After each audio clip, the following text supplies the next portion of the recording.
South Florida reacts Honestly, I'm a neutral. I don't support anything Maduro has done with Venezuela. to the order that sent 8 warships to Venezuela, taking it to the streets. It's just the symbols of the city that represent the population that lives here. Protests erupt in Miami over the removal of a pride symbol in Ocean Drive, and feeling the pain How does that happen? and how it could just all be in your head. These stories and more coming up on Newsbreak.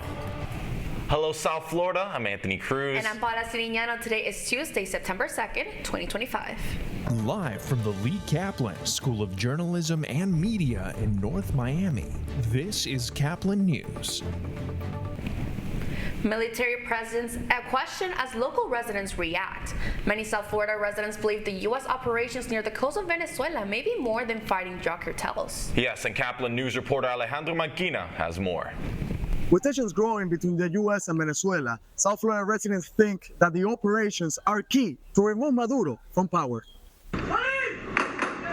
Concern and fear grows among those part of Maduro's regime, with the strongmen in Caracas calling for military drills and mobilizations amid growing pressure from U.S. warships deployed in the south of the Caribbean. Here in South Florida, many believe these actions involve more than an anti-narcotics operation. I think they are trying to get the regime out to stop drugs from entering the country. With a $50 million bounty set for Maduro last month, many Venezuelans exiled in Miami are almost certain the Trump administration plans to remove him from power. I think he's going to do something. In my personal opinion, they want to scare him and see if Maduro turns himself in.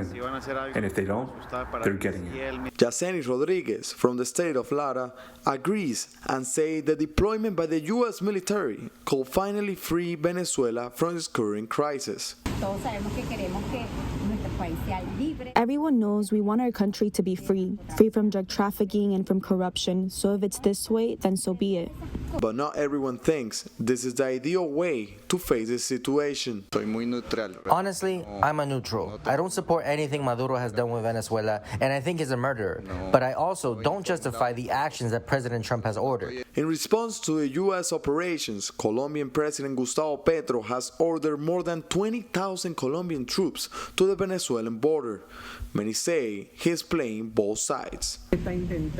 I'm pretty sure he's trying to be in good terms with both the regime and with Trump. I don't agree. I don't agree with Petro's decisions. Maduro ordering the enlistment of civil militias has also faced criticism from many. Those old men need less humiliation. The government themselves are humiliating these poor old people. And for now, the outcome of these operations remains uncertain. Reporting for Caplin News, I'm Alejandro Marquina. Emergency responders today are fighting time to dig through rubble after a 6.9 magnitude earthquake left villages destroyed. In eastern Afghanistan late Sunday night, the quake hit, with its epicenter being 100 miles away from the capital. At least 1,400 people were killed and over 3,000 were injured. Afghanistan's Taliban rulers have called for international help during this crisis. A Florida State University football player is in the hospital this morning after he was caught in the crossfire during a shooting. The Gadsden County Sheriff's Office confirmed that freshman linebacker Ethan Pritchard was shot late Sunday night while visiting his family in Havana, Florida, after his first game victory. Investigators are still working on establishing what may have led up to the shooting. EMS transported Pritchard to a nearby hospital where he is in critical but stable condition. A husband and wife from South Florida are giving back to the community that has given them so much. Caplin's Hannah Spence was on hand Friday for the big announcement. It's no secret that paying for college isn't easy. Fortunately, the Matt and Lisa Allen Family Foundation is dedicated to helping students achieve their dreams. For decades, the Matt and Lisa Allen Family Foundation has been serving underserved youth in the community. The nonprofit recently gifted a philanthropic gift to the Crockett Foundation and Barry University, which Matt attended. This is the fun time of delivering the checks. So Barry University is getting a check for $375,000 as part of the Allen Scholar Program that's at Barry and the Residential Support Program at Barry. And also Henry Crockett from the Crockett Foundation will be here, and he's also getting $375,000 for the Crockett Allen Scholars. Before receiving help from the Crockett Allen Foundation, some of the participants said they felt lost and unsure if they even saw themselves pursuing higher education. This includes 14-year-old Aaron Brown, who has gone on college trips and gotten internships through the program. It means a lot to me because I never thought I would be here, and to think that I, coming from an immigrant household, I'm able to be here and represent something larger than myself that's not only helping me but others as well, it's an amazing feeling. Ex-NFL player and president of the Crockett Foundation, Henry Crockett, says the young people he works with never cease to amaze him. And I think a lot of times when you work with these kids, and sometimes you just think that they're just going along with the flow, but they believe they had a real opportunity, and they was really taking advantage of it. And just for me, I was just so enlightened that they had the opportunity to sit around and they voted for their president, their secretary, their vice chair. Besides donating funds, people can also help by volunteering. I'm Hannah Spence for Caplin News. The Rainbow Crosswalk in Miami Beach has become a landmark for the LGBTQ+ community, but now its future is uncertain. State officials say the city has just one more day to decide if it'll stay or go. Caplin News reporter Sara Mallorca has the story. The Rainbow Crosswalk in Miami Beach has been a symbol of pride and inclusivity for years, but now its future is uncertain. I just moved here 2 years ago, and I've seen the city get more conservative. And so it's really heartbreaking that this actually might be happening, but I really hope that what we're doing today makes a difference and we can hopefully save that. And it's not just the crosswalk, it's just the symbols of the city that represent the population that lives here. At the heart of South Beach, where the Pride Crosswalk stretches along Ocean Drive. Tomorrow is the deadline the state has given the city to remove it. And for many in this community, it tells a lot about where Florida is heading.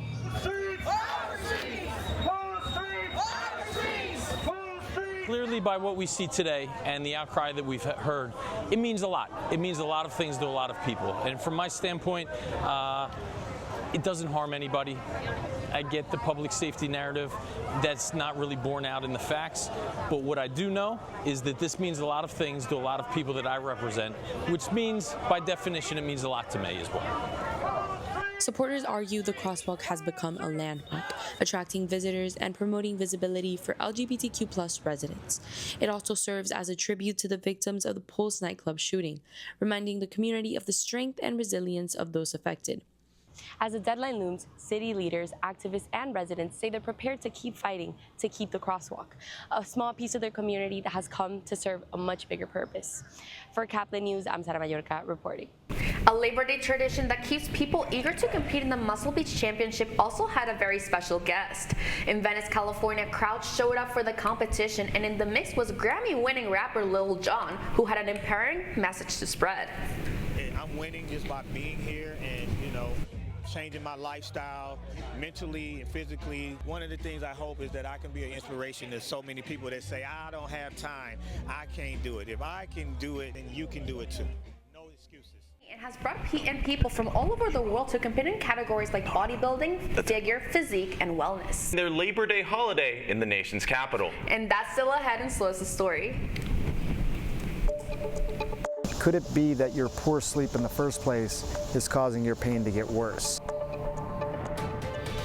A neurosurgeon explains how understanding your brain could be the first step to easing chronic pain. Don't go anywhere. Newsbreak will be back in 2 minutes.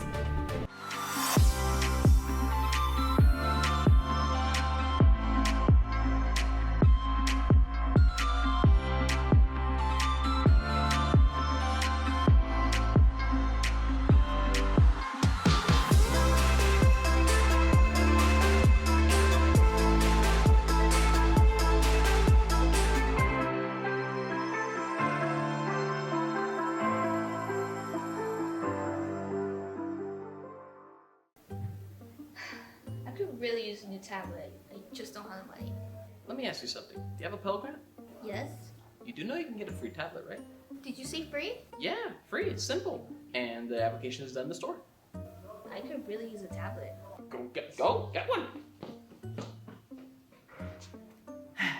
Another satisfied customer.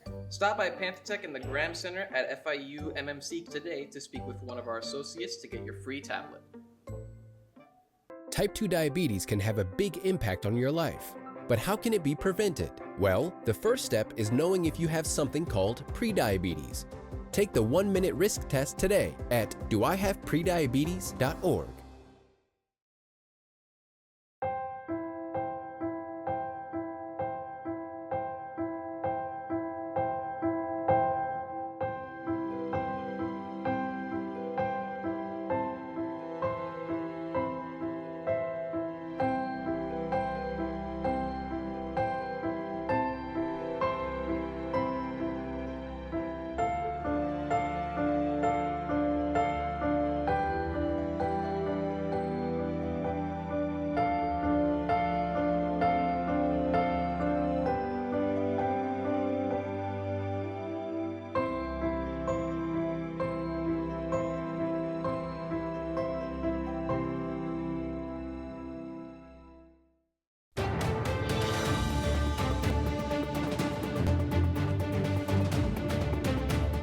More than 51 million Americans learning that just because it's all in their head doesn't mean their pain isn't real.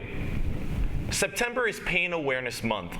Experts say over the past couple of decades, opioid medications were seen as a quick fix, but it also led to misspread misuse. And CNN's Mandy Gaither spoke with a neurosurgeon who explains why the pain you may be feeling is coming from your brain. When your back constantly hurts, you may think you know where the pain is originating, but you may also be wrong. All pain occurs in the brain. If your brain doesn't decide you have pain, then you don't have pain. Dr. Sanjay Gupta says he by no means is diminishing pain, but he says humans can do almost anything within reason to the body and not have pain if their brain decides it's not there. On the other hand, he says the brain can also create pain where it shouldn't exist. People who don't have limbs anymore, phantom limb pain, for example, how does that happen? How is the brain creating pain in a part of the body that doesn't even exist? There's a lesson in there, and that is that all pain is in the brain, which is an opportunity, I think, to try and control it. Gupta says the first step to managing chronic pain through your brain is to realize it often comes with baggage. It may be depression, anxiety, poor sleep, or loneliness. Pain is a truly mysterious biopsychosocial phenomenon. We don't know how to measure it, we don't know how to categorize it, but we know that it comes with all these things sort of intermingled. To unlock the Today is a day to get away from work and take a day off, but the Marlins unfortunately didn't take a day off from losing. The Fish opened their series against the Washington Nationals in the nation's capital by getting shut out, with the final score being Nationals 2, Marlins 0. The Fish will look to even up the series today. Don't go anywhere, you're watching Newsbreak, and we're coming right back.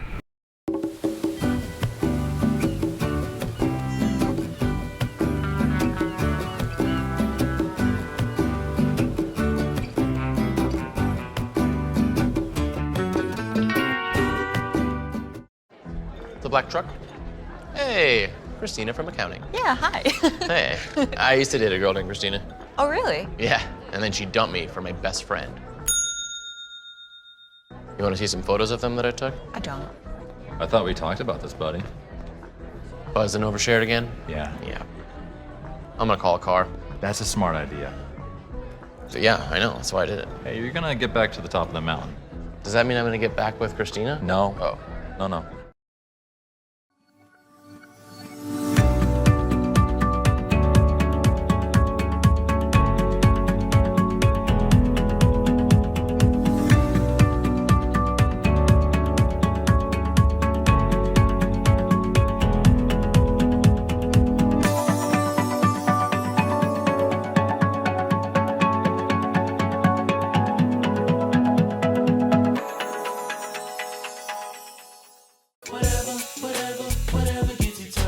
There are a lot of ways to reach out to a friend about their mental health.